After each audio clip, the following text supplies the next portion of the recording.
Mardi 15 décembre 2015, ainsi le mois de l'année de 2015 est en train progressivement de tirer sa révérence, mais nous sommes là, et puisque nous sommes des leaders d'opinion, nous nous retrouvons autour des sujets d'actualité. Nous allons parler de la situation des droits de l'homme au Togo, en corrélation bien sûr avec les différentes situations qui se présentent, notamment le processus de réconciliation nationale qui mérite donc de faire l'état des lieux, parce que cette question de réconciliation, ce processus a été donc lancé au lendemain des tristes événements qui ont marqué l'année 2005, notamment l'après Gnassingbé et Yadema au Togo. Et nous allons donc, parlant de la situation des droits de l'homme, allumer les projecteurs sur la justice et sur la gouvernance, parce que nous avons sur le tapis deux lettres ouvertes, l'une adressée au chef de l'État qui porte donc les signatures du président du PRR, le Parti pour le Renouveau et la Rédemption, Nicolas Losson, et l'autre ouverte également qui est adressée au président de la Cour suprême et qui porte les signatures de Sir Adomayakor, alias Alban de la Meunière. Nous allons donc scruter ces deux lettres ouvertes qui ne parlent que de droit. En tout cas, c'est un peu ce que nous allons dire, mais si vous permettez, surtout avec votre même permission, aujourd'hui, ça fait déjà 3 jours à l'époque où les bonnes femmes des marchés de Kara et Lomé ont constaté tout simplement le fait que des flammes assassins ou assassines, si on voilà, les flammes assassines et les incendies, comment les appeler, criminels, ont décimé tout simplement leur économie et leur force économique de plusieurs années. Nous allons donc démarrer avec et voir aujourd'hui l'état d'esprit, l'état d'âme de cette bonne femme. Qu'est-ce qu'on peut espérer des enquêtes et du procès qui tarde à s'ouvrir. Voilà donc un peu les sujets qui nous rassemblent ce matin. Nous avons 3 invités pour vous. Mais avant de vous présenter ces invités, nous allons scruter rapidement la une des journaux parus dans les kiosques ce matin, commençant par Courrier de la République, qui titre à sa une la première lettre ouverte, celle donc de Sir Adomayakor, lettre ouverte au président Gamato, le droit entre la vie et la mort à la Cour suprême. Entre griffes, le journal reprend une citation de la lettre. Ne léguons pas à nos enfants le goût de la transmission intergénérationnelle de la rancune et de la haine. Assez profond. Et puis, le journal revient sur l'autre lettre ouverte adressée au chef de l'État et titre d'une lettre ouverte à une autre, les vérités toutes crues de Nicolas Losson à Fort. Et pour finir, le journal écrit horrible fin d'année, meurtre, accident mortel, insécurité urbaine, trop de sang a coulé sur la terre de nos aïeux. L'autre journal également dans les kiosques ce matin, c'est bien sûr l'alternative de Ferdinand Mensaïté, que nous saluons au passage, qui titre à sa une les chinoiseries de Fort Gnassingbé, contournement à l'Edio défalé, à peine ouvert et déjà fermé. Un gâchis de 31 milliards de francs CFA. Article décoré avec la photo du ministre des Infrastructures et des Transports, Misao Nyom-Fam, et puis chronique d'une conférence qui a mobilisé toute la planète. Le chef négociateur togolais Jules Azanko raconte la COP21 de Paris. Le droit entre la vie et la mort, lettre ouverte au président de la Cour suprême. Et puis sommaire, droit de l'homme, tuerie de Mango. Amnesty International révèle l'autre face brutale du drame. Chronique politique, la milice RPT unir dans cette délinquance impunie fourvoie notre jeunesse. Le journal titre donc étonnante agitation littéraire des magistrats sur le phénomène des gros bras. Économie, montée en charge du guichet unique, lancement de la phase aérienne. Nation, journée internationale des droits de l'homme, réflexion autour du terrorisme à l'université de Lomé. L'éveil de la nation est également dans les kiosques ce matin, écrit lancement de la phase aérienne du guichet unique ce jour par Ségus Togo. Lire donc le communiqué à la page 2 du journal. Et à la grande une, on peut lire le mandat social de Fort Gnassingbé en marche après la grille indiciaire des fonctionnaires, cap sur les logements sociaux et la situation des greffiers. L'article est illustré avec la photo du président de la République très souriant. Et puis foot, violence à la finale du championnat militaire, de la nécessité de restaurer l'ordre et la discipline au sein des corps habillés. L'article est décoré avec la photo du ministre de la Sécurité, colonel Yak Damean. Mandat social de Fort Gnassingbé, Kofi Yamyam en vaine campagne de dénigrement, et qui écrit le journal pour renforcer la production agricole. Le gouvernement choisit l'option de l'agro-industrie basée sur les PMI Qu'adviendra-t-il des exploitations familiales? Justice populaire et meurtre à sang-froid. Quel type de société est en construction pour les générations futures? L'article est décoré avec la photo d'une victime de la vindicte populaire. Togo Matin également dans les kiosques ce matin, titre à sa une, comité de normalisation de, là nous parlons football, mettre fin à la tradition des échecs. Et puis diplomatie, Togo, États-Unis, David Guilmour pourra-t-il incarner l'aura politique de son prédécesseur? S'interroge Togo Matin. Et puis aérien, la nouvelle aérogare bientôt opérationnelle. Dossier, la poussée des prêts apportés et du marché de la friperie éditoriale, encore un scandale alimentaire. Actu Express de Isidore Sassou à couleur également dans les kiosques ce matin écrit: le peuple togolais a soif des élections locales crédibles. Le rapport du comité technique chargé d'élaborer une feuille de route de la décentralisation donne du tournis à Fort Niasimbe. Intégralité du rapport de synthèse de la mission de collecte des informations dans les 5 régions du Togo. Justice transitionnelle à la togolaise. Embargo du gouvernement sur les volumes 2 et 4 du rapport de la CVJR. Un caillou dans les bottes du H-Clown qui dévoile son logo et son plan stratégique. Libéré Pascal Bodjona, 12 juillet 2015, 15 décembre 2015, 156 jours de détention arbitraire, décompte donc le journal. Décret d'application de la loi portant statut général de la fonction publique. 3 questions au premier, le secrétaire général adjoint de la CGCT. Championnat militaire, le RCGP, mauvais perdant, violente les policiers. Élection à la FTF. Et si Amadou Ouattara maintenait toujours sa candidature, s'interroge le journal. L'Union pour la patrie également dans les kiosques ce matin écrit nouveau statut général de la fonction publique, les voies d'une application entière. Boxe, championnat du monde super léger GBC, Folie Kwega Kwame, nouveau champion du monde. Il est togolais bien sûr pour inciter ses agents à un rendement efficient. Le ministère des Affaires étrangères cultive son excellence par un prix. Valorisation des bouts de vidange à Sokodé, le projet passe à l'étape de commande de camions. 3e édition de la journée nationale de reconnaissance à Dieu. Le peuple de Dieu et le président Fort rendent grâce au créateur. Panier de la ménagère à Lomé, tomates rondes et oignons frais ronds, d'autres les prix en novembre. Le médium, pour finir, est dans les kiosques ce matin, écrit COP21. Les impressions à chaud de M. Olivier Atassé Kabassema, président de l'association Initiative Développement Démocratie Économie Consommation. Progression sensible de 2,5% du niveau général des prix en novembre 2015, englissement annuel et puis lancement ce matin de la phase aérienne du guichet unique par Cébus Togo. À la grande une, on peut lire COP21, accord historique sur le climat, 13 jours de négociation pour un accord équilibré juridiquement contraignant. Le Togo y a joué sa partition. Politique coopération, 12 milliards de francs CFA de dons de la Chine pour la construction du siège de l'Assemblée nationale, l'axe Pékin-Lomé et le vent en poupe. Voilà donc la une de beaucoup de journaux parus dans les kiosques ce matin, du moins en ce qui concerne les quelques numéros qui nous sont parvenus. Donc les lecteurs sont conviés dans les kiosques au prix de 250 francs chaque parution, chaque numéro de ces journaux parus ce matin.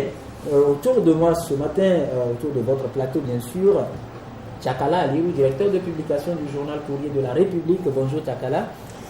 Bonjour. Je dis salam alaikum. Alaikum salam, citoyen d'État et choses. Ah, ça c'est un baptême ce matin.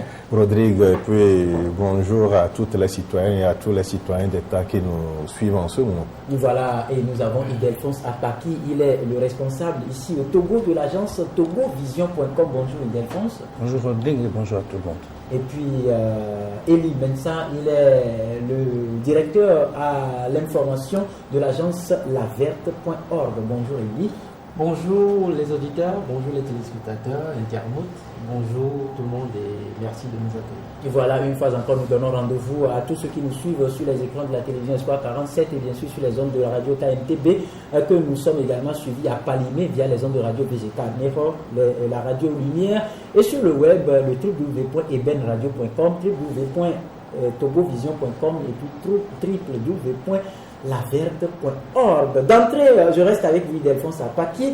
Aujourd'hui, on va le dire ainsi, peut-être ça ferait 3 ou 4 jours que les bonnes femmes des grands marchés Lomé et Kara seraient en train de réévaluer leur situation. Que retenir finalement de cette affaire des incendies des marchés de Kara et Lomé? La grande question que nous nous posons, c'est qu'on essaie de retrouver les auteurs et les commanditaires de cet acte odieux et lâche, qu'on essaie d'ouvrir le procès pour qu'on réévalue les dommages qui ont été causés à ces bonnes femmes qui aujourd'hui, pour la plupart, comme nous l'avons dit la dernière fois,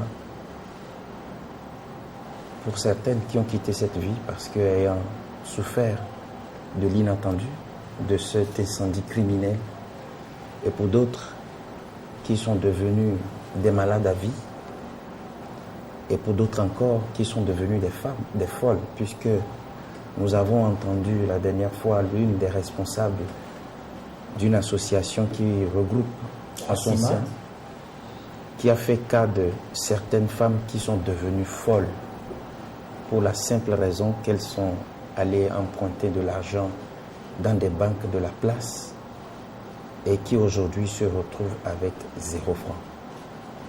Je crois que si le cynisme ne laissait pas place à ce spectacle désolant, on aurait non seulement apporté un soutien qu'il faut à ces femmes, mais aussi retrouver les auteurs et les commanditaires de cet acte crapuleux et les soumettre à la rigueur de la loi. Elie Mensa, aujourd'hui, est-ce qu'on doit dire que c'est fini pour cette affaire des incendies, du moment où le procès peut-être entre guillemets fait incertain? Bon, je ne pense pas être la voie la plus autorisée pour juste un regard d'observateur. Effectivement, mais le statu quo à ce jour dénote d'un déficit dans la gouvernance, d'un manque de planification et de stratégie dans la gestion à court, moyen et long terme du pays. Parce qu'aujourd'hui, nous avons des femmes qui se retrouvent dans des situations très précaires, des femmes qui ont consenti quand même des prêts et aujourd'hui qui se retrouvent mais vite. Dans des sociétés plus rationnelles, plus évoluées et plus planifiées, je crois qu'on aurait trouvé déjà des solutions à ces problèmes. Et vous allez remarquer, et lorsque vous observez très bien, après cet incendie, il y a eu comme une forme d'inflation sur les produits de première nécessité. Et vous avez vu que globalement, il y a eu une précarité qui s'installe. Et c'est des femmes qui ont fait ce pays. Et les femmes du grand marché ont fait ce pays. Et pour ceux qui s'intéressent un peu à l'histoire lointaine et récente du Togo, mettre ces femmes dans une situation de précarité comme on fait en ce moment, c'est quand même fragiliser toute la couche sociale, économique de ce pays. Et on aurait également mieux fait à ce jour de situer les responsabilités et de permettre à la justice quand même de mettre en branle les tests pour punir, n'est-ce pas, ces auteurs-là. Mais nous en sommes encore à des stades de spéculation où aujourd'hui ça aurait pu soulager tant soit peu les femmes de savoir que c'est tel ou tel autre qui a été acteur ou commanditaire de cet incendie. Donc je trouve que la gouvernance, en résumé, est à un stade précaire. La gouvernance manque de planification et la conduite des affaires de la cité n'est pas une priorité pour nos dirigeants. Voilà, Elie Mensa Tchakala qui pointe du doigt la gouvernance dans cette affaire des incendies. Ça a intéressé aussi Nicolas Lawson, président du PRR, de pointer du doigt la gouvernance et il dit, je cite, « Il faut cesser d'étouffer les talents, de crétiniser nos populations, de clochardiser nos étudiants, de brimer les entrepreneurs, de polluer notre agriculture, de souiller notre côte, d'intimider les journalistes résistants et d'abaisser notre pays. » Que comprendre de cette lettre ou du contenu, une partie du contenu de cette lettre ouverte que le président du PRR a adressée au président de la République à la veille donc de la fin d'année? Non, le président Nicolas Lawson n'a fait que dire ce que beaucoup de nos compatriotes, beaucoup de nos citoyens d'État pensent tout bas. C'est un monsieur qui n'a pas sa langue dans sa poche. Il vient d'être incisif sur les mots qui minent un peu la gouvernance actuelle. Vous savez, il faut avoir du cœur pour supporter tout ce que nous sommes en train de voir, tout ce que nous sommes en train de vivre. Il faut vraiment être courageux pour supporter. Mais jusqu'à quand allons-nous supporter tout cela? Vous savez, le Togo est un petit pays. Le Togo a beaucoup de ressources.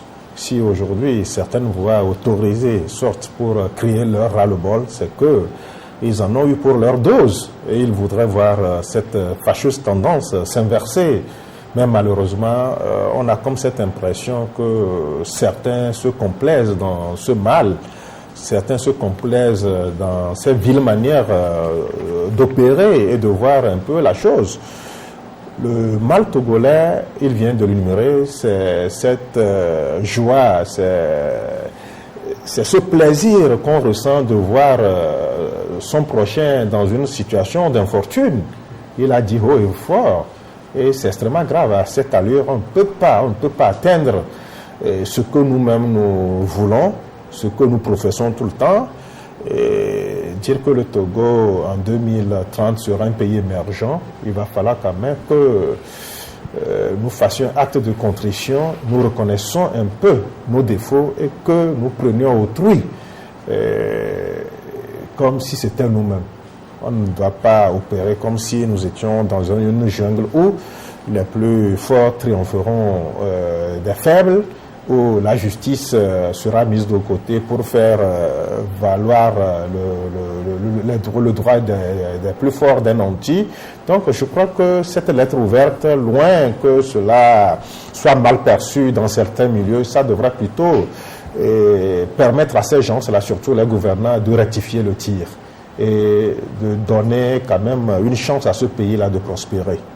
Donner une chance à ce pays de prospérer. Ildefonse Apapi, je cite juste quelques lignes de ce message de vœu. Il a cité ce message de vœu adressé par Nicolas Losson, le président de la République. Il dit: il faut au pays instituer dans la nouvelle année un nouveau régime qui, tout en respectant nos libertés, soit capable de prendre des mesures économiques, énergétiques et fécondes, de justice sociale et de respect scrupuleux des droits de tous. C'est le Togo qui en est en question et non votre parti et votre proche.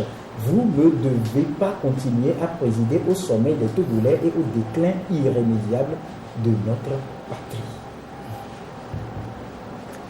Je prends en compte certaines parties des deux confrères Eli et Djakala quand Eli pose le problème de la gouvernance au Togo. Je crois que nous l'avons dit à maintes reprises que la gouvernance au Togo a des problèmes. Les tares de cette gouvernance aujourd'hui, nous les voyons.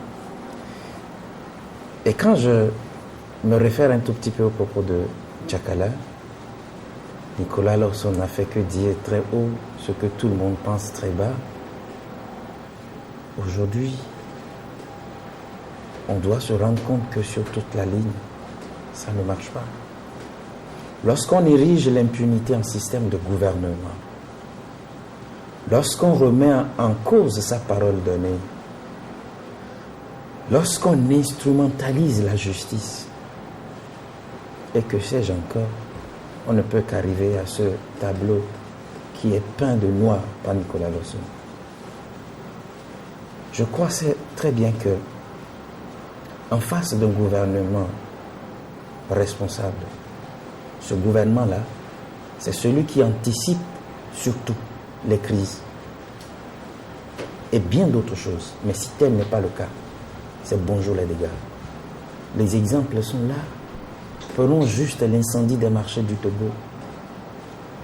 2 ans après, on ne sait pas réellement ce que cela donne comme réponse. Les Togolais sont là. Et il a si bien dit. Le Togo a été là. La vitrine mondiale a traversé Nana Benzela. Mais si aujourd'hui tout est parti en feu et qu'on ne sait pas devant un régime qui régente, il faut le dire, hein, le Togo d'une main de fer. Mais si ça se passe comme ça, je l'ai dit tout à l'heure, c'est bonjour les dégâts.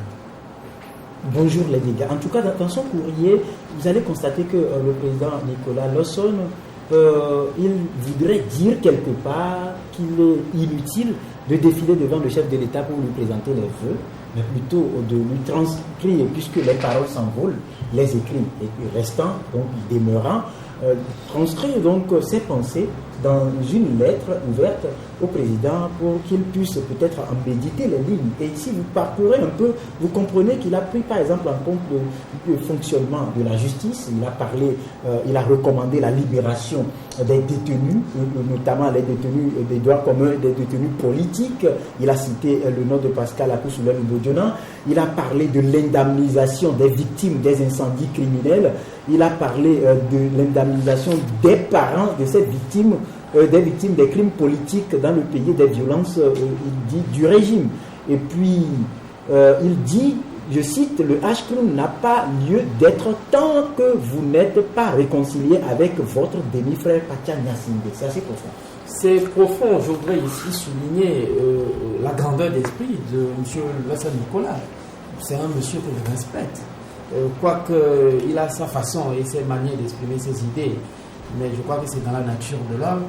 Mais toutefois, je lui reconnais énormément de qualités. C'est un homme d'État.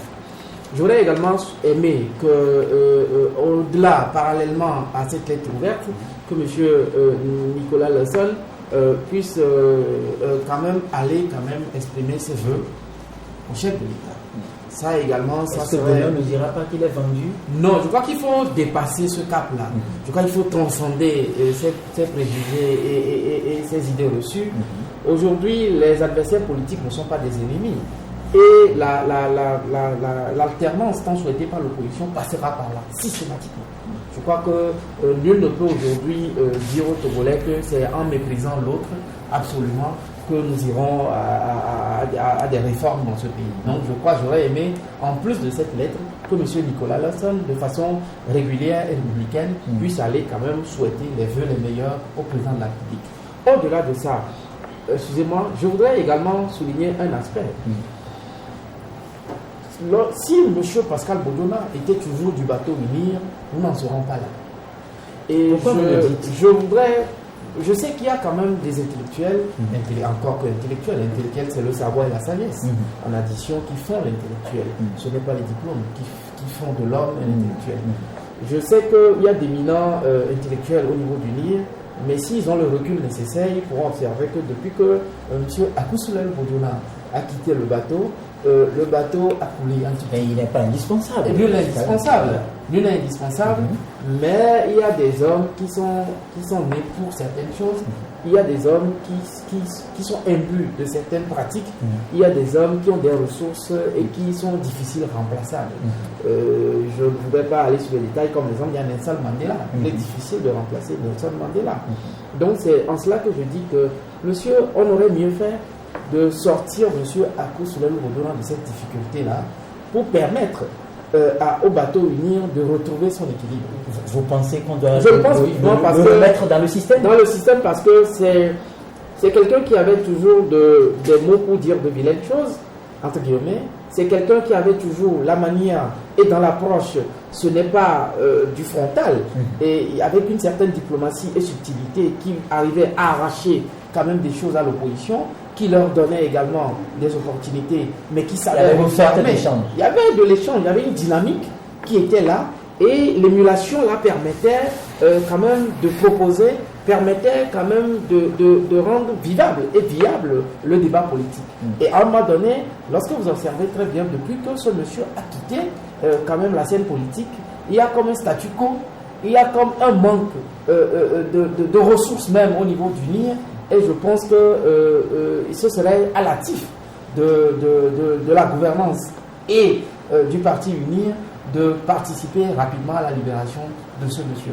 Au-delà, je voudrais également dire que, pour ne pas avoir monopolisé la parole, dire tout simplement que il n'y a jamais eu d'époque et d'endroit où la liberté d'expression et les droits de l'homme aient été absolument et entièrement libres.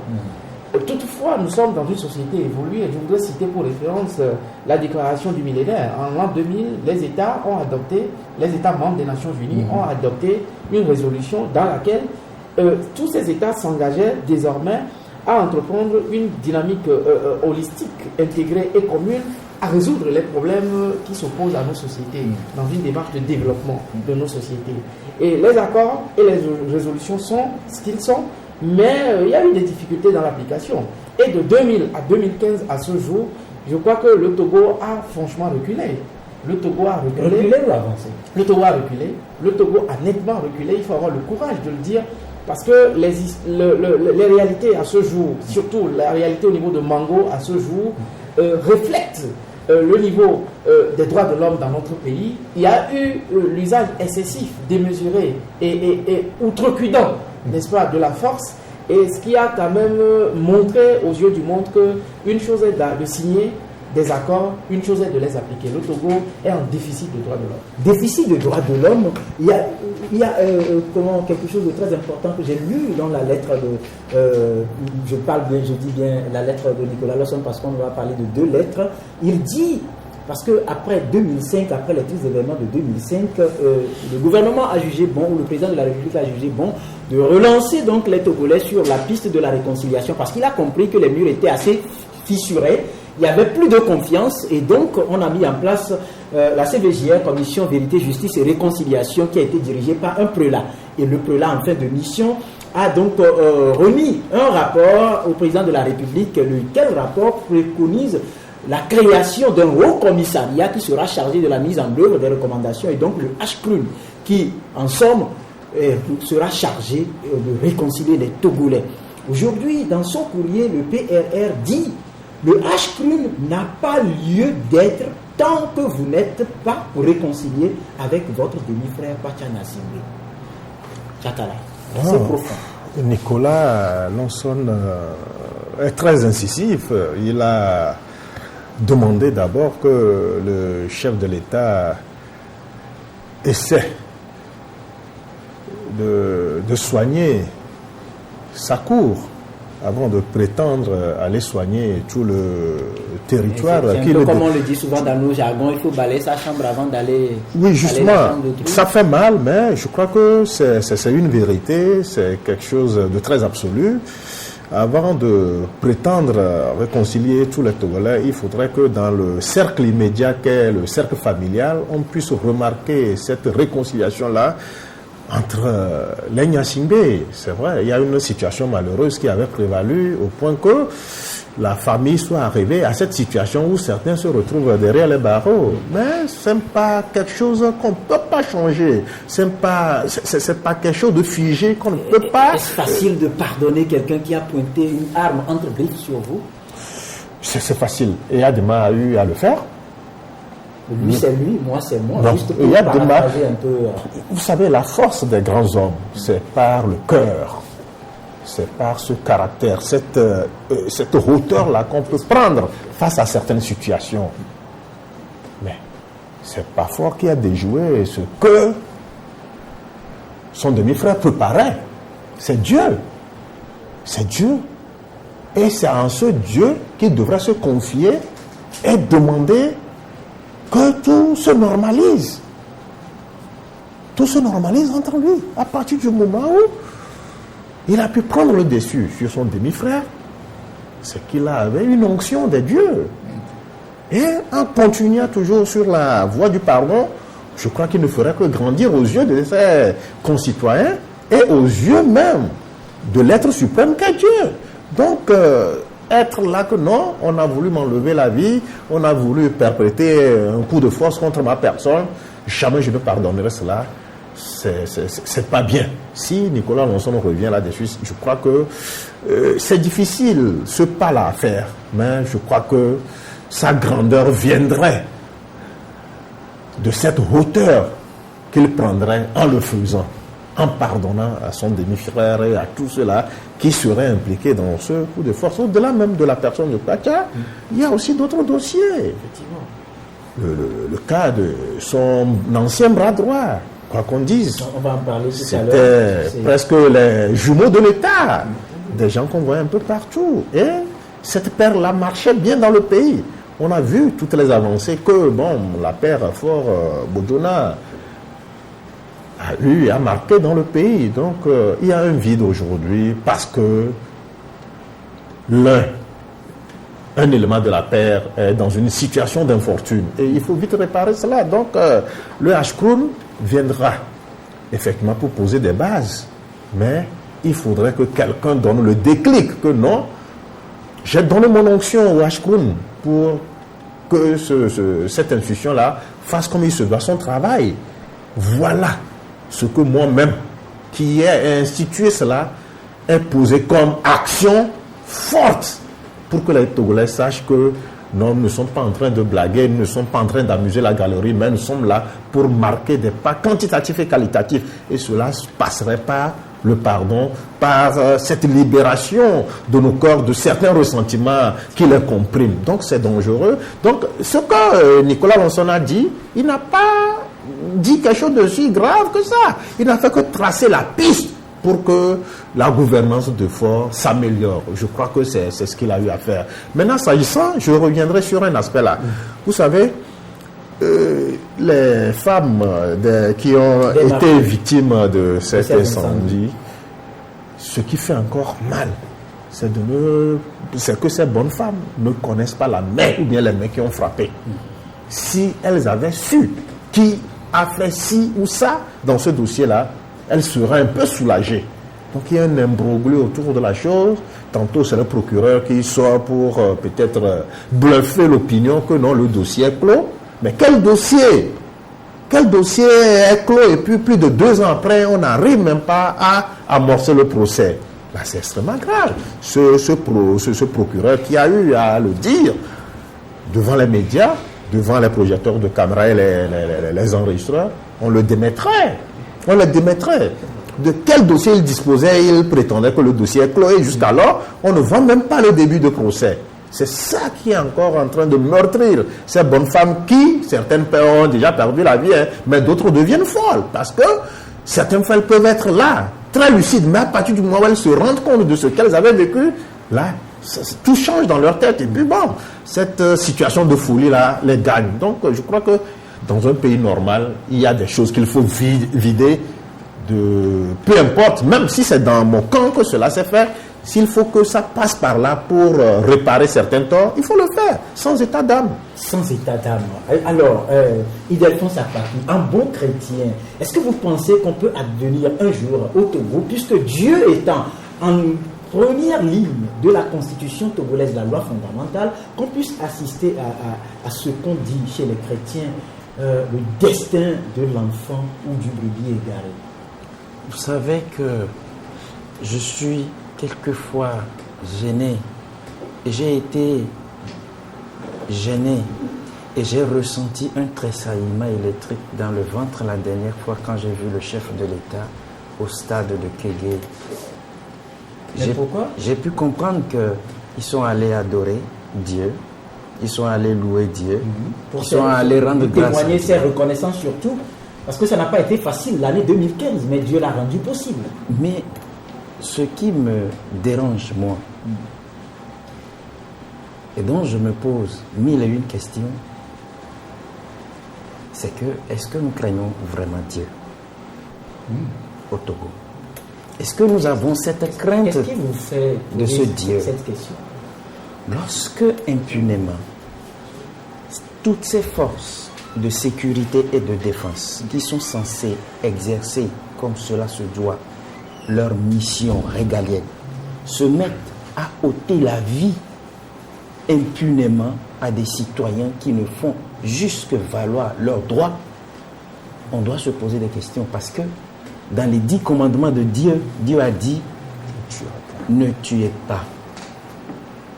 Alors quand on tue et que le premier responsable de la République ne dit rien, mais préfère plutôt aller adorer Dieu, ce même Dieu qui a dit de ne pas tuer, je crois qu'il y a un problème.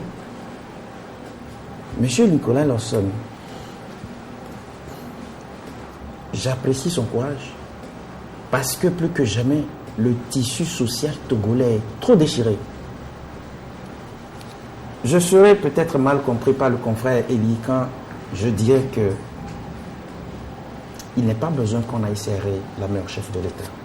Mais pourquoi? C'est quand même le premier magistrat, le premier responsable, le père donc du Togo aujourd'hui. Tout à fait. Et tout enfant a le devoir de dire bonjour à papa au lever du jour. Et peu importe les rapports que cet enfant entretiendra avec son papa. Et préciser également qu'il revient au papa de dire bonjour à son enfant au lever du jour également. Et tout papa a le devoir d'être à l'écoute de sa famille, des membres de sa famille, et de réagir quand il faut. Mais quand le papa se tait, la famille est détruite. C'est ce que nous remarquons aujourd'hui. J'aurais préféré que les gestes prennent, des gestes concrets, prennent le pas sur ce que j'appelle un tout petit peu futilité. J'aurais salué la grandeur d'esprit et d'âme du chef de l'État quand ces événements de Mango ont commencé. Sa sortie pourrait apaiser les cœurs. Mais vous l'avez suivi en conseil des ministres. Il a rapidement suspendu le dit projet. Excusez-moi. Il a rapidement démis le maire. Vous savez que dans des pays où des hommes, comme j'ai l'habitude de le dire, politiquement civilisés sont au devant de la scène, même quand il y a des crises et que le gouvernement se réunit, quand il y a une réunion de crise, quand au cours de cette réunion de crise, des décisions sont prises, le chef de l'État, sinon le président de la République, sort pour parler. J'en ai pour preuve les États-Unis et la France. Mais pas plus tard que quelques mois, 2 mois je pense, il a suffi que le marché de Tantokpa prenne feu, que Yahi Boni sorte, qu'on a vu pleurer d'ailleurs, avant qu'il me parle pour apaiser le cœur. Des pleurs. Vous savez, il a le cœur facile. Lorsque vous prenez les termes, sans vous ôter la parole, je maintiens parce que c'était un samedi matin. Moi, j'étais en route, je venais à peine de traverser, d'entrer dans la ville de Cotonou, quand ces incendies étaient encore vivaces parce que c'était sur le terrain. Et puis, figurez-vous que ça coïncidait avec la célébration des 10 ans au pouvoir de Yahi Boni, qui était célébré en grande pompe. Il a dû quand même quitter la célébration pour venir au chevet des sinistrés. Vous avez compris Vous avez compris le geste. J'ai vécu la scène. Vous avez compris le geste. Ce n'est pas une histoire que je raconte, j'y étais. Vous avez compris le geste. Et je vais renchérir en disant que pas plus tard que les semaines écoulées, 1 mois presque en France, au Bataclan, l'un des théâtres où ces terroristes ont frappé, il y avait encore l'odeur de la poudre quand le président français s'y est rendu la même nuit. Donc, c'est de pareils actes qu'on voudrait voir aussi notre chef de l'État faire. Ce n'est pas de la mort à boire. Les Togolais l'aiment, mais il faudrait qu'il pose des actes pour créer cette osmose-là, cette complicité entre son peuple et lui. Donc, c'est tout ce qu'on demande. Oui, pas de la mort. Et alors, je voudrais revenir sur quelque chose qui m'est très important. C'est de faire revenir à la mémoire les termes même de la prestation de serment du chef de l'État. Quand vous prenez l'article 64 de la Constitution togolaise, lorsqu'il dit « nous, devant Dieu, devant le peuple togolais, seul détenteur de la souveraineté populaire », et qu'il continue, quelque part il dit de nous laisser guider que par l'intérêt général et le respect des droits de la personne humaine. Est-ce que le chef de l'État se rend compte des termes de tout cela? Vous avez si bien cité 2 cas d'emprisonnement. Vous avez cité le cas Kwacha, vous avez cité le cas Bodjona. Je reviens sur le cas Bodjona parce que je ne comprends pas exactement ce qui se passe au niveau de cette affaire où le témoin est devenu aujourd'hui le principal instigateur d'une affaire qu'on a taxée d'escroquerie et qui revêt un caractère rocambolesque parce que sur toute la ligne, la procédure judiciaire a été bâclée, viciée. Mais ce que je ne comprends pas, quand le président de la Cour suprême Maître Gamato dit que tout ne sera plus comme avant et qu'on se rend compte, se fondant sur les articles 26 et 27 de la loi organique de la Cour suprême, que le droit de M. Bojona a été une fois encore violé. On se pose la question de savoir, est-ce que ça vaut la peine qu'on aille encore saluer Monsieur le Président de la République qui s'avère être le président et garant de l'indépendance de la magistrature suprême?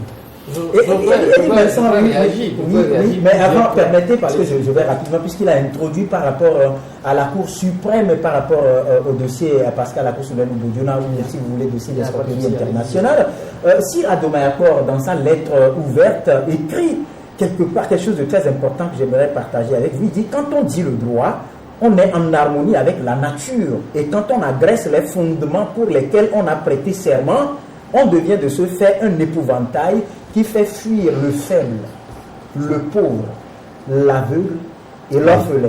Dans l'affaire Bojona, il continue. Les fondements du droit ont été dynamités par des magistrats, ce qui rend fragile l'édifice sous lequel on s'abrite pour créer noise à l'ancien ministre.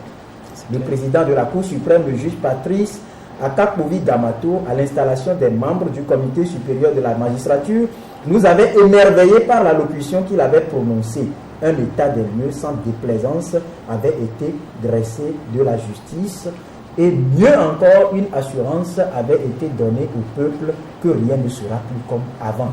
Au regard de la tournure actuelle des événements, faut-il comprendre par là que le président Damato avait-il seulement allumé un feu de paille qui s'est éteint avant même d'avoir marqué les esprits, même les plus incrédules, s'interroge Sir Adomayakor, Alban de la Minière, dans sa lettre ouverte. Super, je garde le fil, je reviens tout à l'heure sur la déclaration et pour simplement dire à mon frère et ami Ildefonse, tout simplement que, comme il a l'habitude de dire, dans les démocraties civilisées, on apprend à respecter les personnes institutions. Attention, le président de la République, c'est d'abord une personne, mais c'est une institution républicaine. Et en cela, il ne faut pas y voir institution de la République. Une institution de la République ou institution républicaine. Qui peut être une institution républicaine. C'est selon les principes et selon la volonté du sujet. Et en cela, je dis qu'il faut voir dans le président de la République, non pas forcément Faure Gnassingbé, mais un acteur de premier plan, d'ordre politique, d'ordre institutionnel, qui a en charge quand même la mise en œuvre, en tout cas d'une politique gouvernementale. Et c'est important. Moi, en allant peut-être, ou en proposant à Nicolas Lassane d'aller saluer le président de la République, je ne demande pas à M. Nicolas Lassane d'aller saluer M. Faure Gnassingbé, mais de saluer le président de tous les Togolais. Je voudrais revenir sur un autre aspect, sur en tout cas les écrits de M. Sir Adomayakor, tout simplement pour dire que, en réalité, l'affaire Pascal Bojona et les incendies et que c'est encore ont fragilisé les chances nationales pour sortir le Togo d'un état de dépérissement. C'est des situations qui malheureusement ne facilitent pas la vie en commun de ce pays. Et je voudrais surtout inviter les acteurs, les uns les autres, à une grandeur d'esprit. Tout à l'heure, on parlait de Dieu. Et moi, ça me fait peur.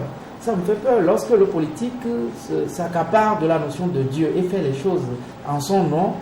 Et comme ça se passe, j'ai peur et je crains. Parce que souffrez que j'affiche ici ma foi chrétienne pour vous dire que être chrétien, c'est accepter Christ comme modèle. Christ non pas comme un homme, mais comme un état de conscience. Et c'est en cela que je propose ensuite également à nos gouvernants, lorsqu'ils parlent de Dieu, de pouvoir l'exprimer dans les faits également. Parce que Dieu transcende l'adversité. Dieu transcende l'animosité. Et Dieu, c'est l'humilité aussi. Et c'est en cela que je vais proposer, je vais demander au chef de l'État de nous étonner, en tout cas dans son discours en début d'année. Le 24 décembre. D'étonner tous les Togolais, d'étonner et de donner une nouvelle dynamique à la gouvernance dans notre pays. Et je ne cherche pas du travail, mais je serai de la cellule de communication du président de la République. Les choses ne se passeront pas. Est-ce à dire que vous pointez le doigt accusateur sur la cellule de communication? Oui, il y a un problème. Soit le président ne se prête pas à l'exercice, il ne veut pas avoir des conseils, ou soit les gens autour de lui ne font pas leur job. Et je crois que dans un pays où on est évolué, il y a des rôles avant-gardistes qu'on joue. Le président de la République, moi je dis, c'est malheureux pour moi. Je trouve que c'est extrêmement malheureux qu'il ne s'est pas rendu à Mango. Je ne sais pas le bain de sang. Il y a dépêché quand même des ministres. C'est important. Non. Franchement, il n'y a pas de raison qui explique que le président de la République ne se rende pas à Mango. Mango, lorsque vous voyez la carte électorale du Togo, Mango fait partie quand même des régions où on vote massivement le parti au pouvoir. Et le minimum de respect qu'on peut avoir pour ces populations, c'est d'aller leur dire pardon et colmater les brèches. Donc c'est en cela que le président de la République a fauté en termes de communication. Selon vous? Selon moi, en matière de communication. Et le président doit faire extrêmement attention. On serait dans un milieu où on a des statistiques. Je crois qu'il doit être en ce moment en perte. Il doit être en perte de voix et de popularité. Très bien. Je reviens avec vous, Tchakala Alilou, mais en vous introduisant avec encore une partie de cette lettre ouverte, parce qu'aujourd'hui, je rappelle une fois encore que nous essayons de décrypter les lettres ouvertes, parce que nous sommes en fin d'année, c'est la saison qui commence ainsi, c'est la saison. Et puis, si la Domayakor écrit, comment concevoir que le droit soit ainsi bafoué et devienne prisonnier d'imagination et de contorsion extrajudiciaire et extra-légale? Comment expliquer qu'alors que l'article 26 de la loi organique numéro 97-05 dispose que le greffier de la Chambre notifie le mémoire aux autres parties dans les 48 heures de leur dépôt et que cette diligence n'ait été accomplie que 4 mois plus tard dans le cas de M. Bodjonan? Le mémoire du cabinet à Kakmo ayant été déposé le 3 août 2015, la notification de ce mémoire devrait être faite au plus tard le 5 août 2015. Le faire le 25 novembre 2015, comme ce fut le cas, constitue l'une des aberrations les plus criardes des annales de notre justice. Or, c'est absolument une étrange trajectoire, plus que tortueuse, de la procédure qui a été délibérément suivie, ne laissant plus que 22 jours à la défense de M. Bodjonan pour rendre son mémoire en réplique, après d'ailleurs qu'eût été déjà fixé par la dite pour la date du 17 décembre 2015 comme date de délibération, autre bizarrerie juridique qu'il appartient aux consciences d'apprécier.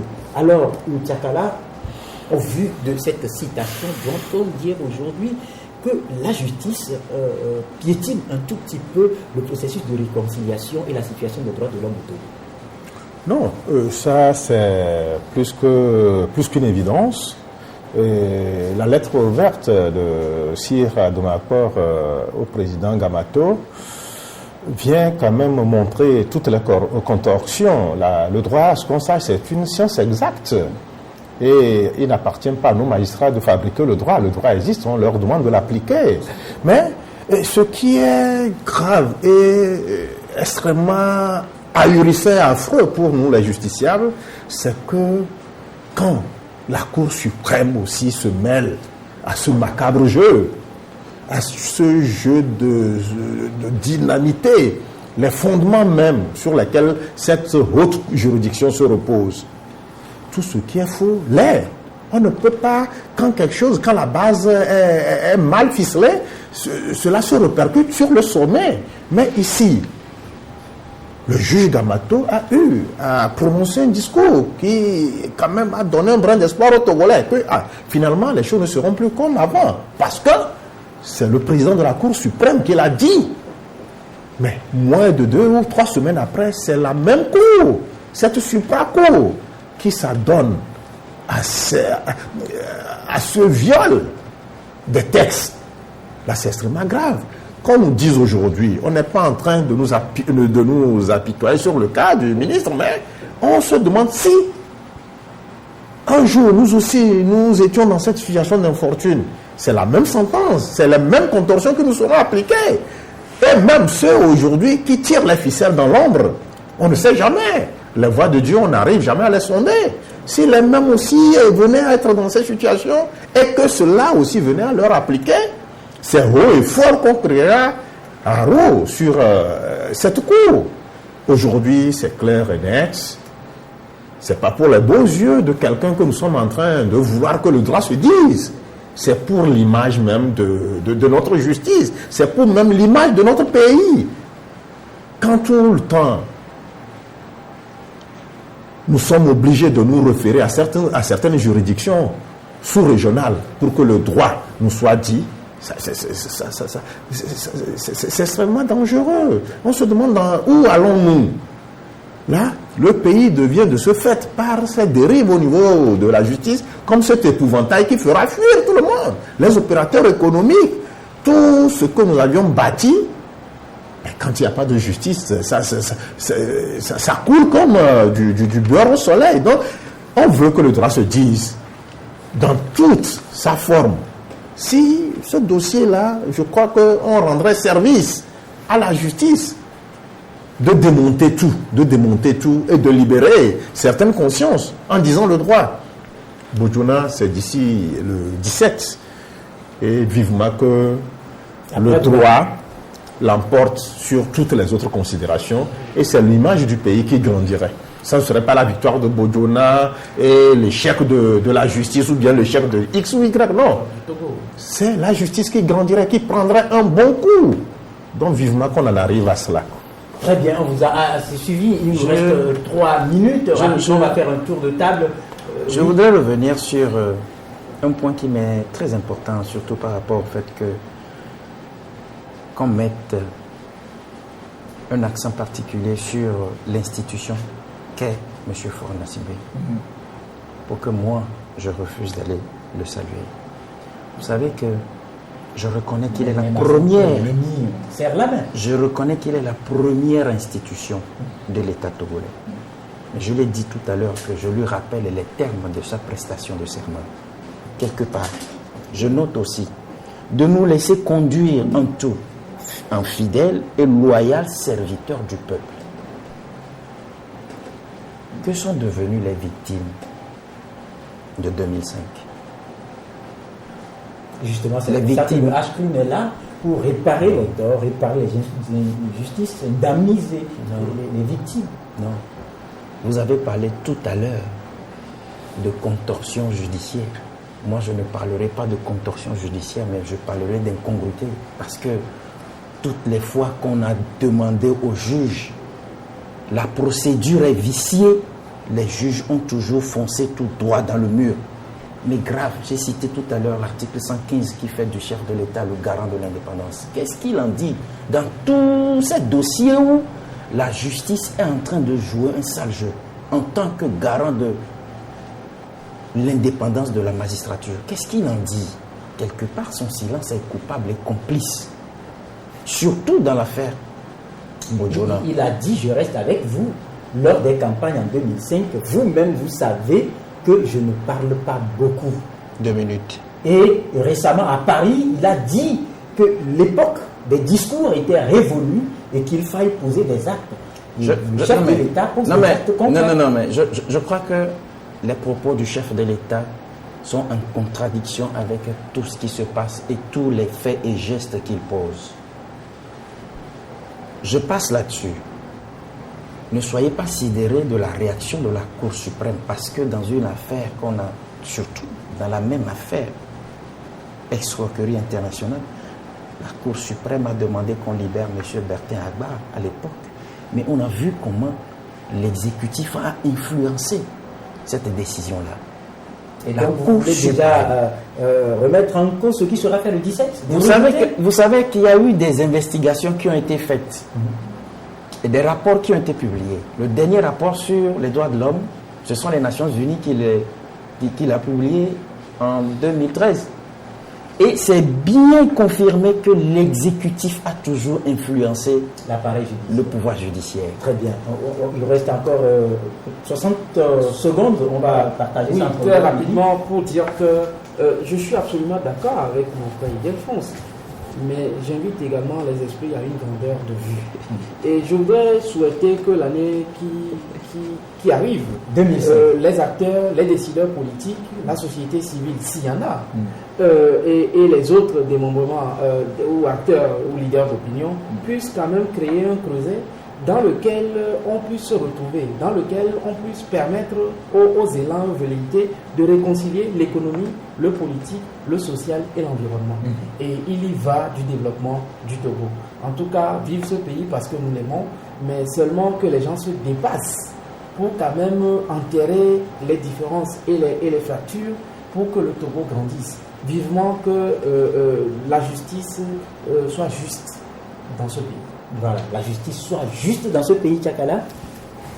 Oui, quand la justice est juste, là, l'orphelin, le faible, le fort, la veuve, tout trouve son refuge.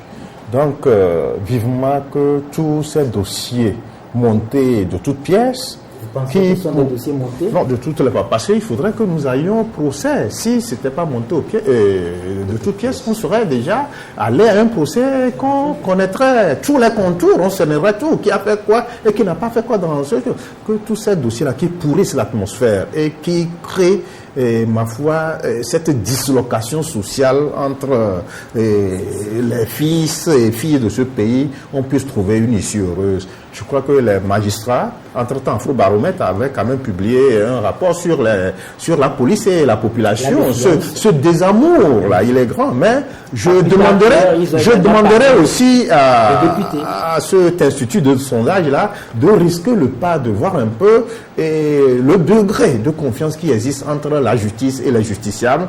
Et ma foi, je crois que ça serait mince comme le fil du rasoir. Ça serait mince. Pourquoi pas 0% de confiance? Donc, il faudrait que les magistrats redorent leur blason. Ils ne le font pas pour X ou Y, mais ils le font pour eux-mêmes, pour leur image, pour que demain on puisse dire que non, à un moment de sa vie et de son histoire et de son parcours professionnel, tel magistrat lui a posé tel acte qu'il a grandi et qui le rend, qui le mène droit dans les panthéons des grands hommes de cette République. Vivement que nous en arrivions là. Voilà, merci donc à Ildefonse Akpaki pour la disponibilité. Merci à vous. Merci également à Eli Mensa. C'est moi. Merci Tchakala. À moi de te remercier. Voilà, merci également à toute l'équipe technique qui nous a accompagnés aujourd'hui, Octavio Alagbo et puis Arsène Ponfo à la caméra. Kansidi Georges à la manette et puis au niveau de la 102.7 FM, l'équipe technique avec à sa tête Malik Magloire, sans oublier les équipes techniques des médias partenaires Radio VGK, Radio Lumière, la télévision Espoir 47 et bien sûr le www.togovision.com. Vous avez eu la chance de suivre son premier responsable ici, également l'agence laverte.org qui reprend également cette émission. Vous avez également vu son responsable, sans oublier le www.ebenradio.com. Sachez que dans cette vie, si vous faites le bien, vous le faites pour vous. Si vous faites le mal, c'est pour vous également que vous le faites. Mais le bien est conseillé car c'est lui qui vous garantit de meilleurs derniers jours radieux sur la terre. Bien de choses chez vous. Au revoir.